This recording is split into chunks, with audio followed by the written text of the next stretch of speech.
এই সিজনে অনেকগুলোই মাহফিল করে ফেলেছি, কিন্তু একটা কথা মিডিয়ার সামনে বলছি, এই সিজনের আজকের এই মাহফিলের মতো পরিবেশ আমি এই পর্যন্ত আর একটা পাই নাই। আজকে সবচেয়ে সুন্দর পরিবেশ,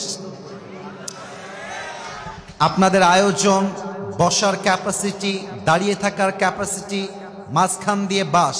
কালকে মিডিয়ার লোকেরা এত বেশি হয়ে গেছে যে ডান দিকে মারামারি লেগে গেছে, এখানকার একটা ছেলে সেখানে ছিল, কিন্তু আজকে কত সুন্দর বাস দেওয়া, কি সুন্দর করে ঘিরে দেওয়া, কনস্ট্রাকটিভ ওয়েতে মাহফিলটাকে অ্যারেঞ্জ করা হয়েছে, ডিসিপ্লিন মেনটেন করা হয়েছে।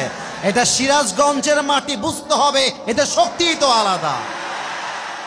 আল্লাহ যেন কবুল করে, পড়েন সবাই আমিন। গতবার আর একবার সিরাজগঞ্জে এসেছিলাম, মানুষের বাঁধ ভাঙ্গা জোয়ার দেখেছি।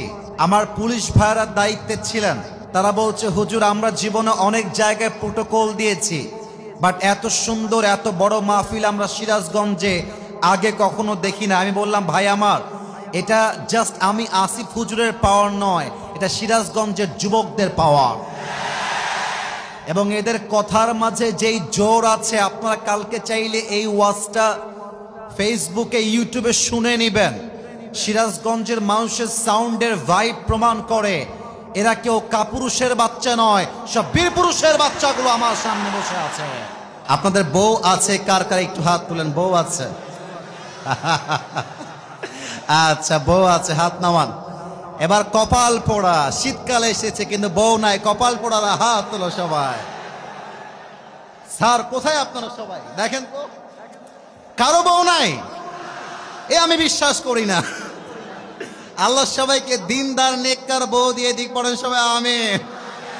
আমি মাঝে মাঝে ওয়াজ করে বলি, শীতকালে যার বউ নাই তার জীবনে কিছু নাই রে যুবক ভাইয়েরা আমার। এই শীতকালে আইফোন লাগবে না, R15 লাগবে না, আমাদের বউ লাগবে প্রত্যেকের ঘরে ঘরে। আমার কথা, একটা যুবকদের চরিত্র আইফোন দিয়ে নয়, R15 দিয়ে নয়, একমাত্র বউ দিয়ে যুবকদের চরিত্র ঠিক হবে। আল্লাহ যুবকদের শীতকালে বইয়ের ব্যবস্থা করে দিক, পড়েন সবাই আমিন। 3টা তাকবীর দিব। প্রথম তাকবীর দিবেন বিবাহিত ভাইরা, দ্বিতীয় তাকবীর দিবেন আমার প্রিয় সিঙ্গেল ভাইরা। দেখা যাক আজকের সিরাজগঞ্জের মাটিতে কারা জেতে। বিবাহিত ভাইরা একটু কাশি দেন।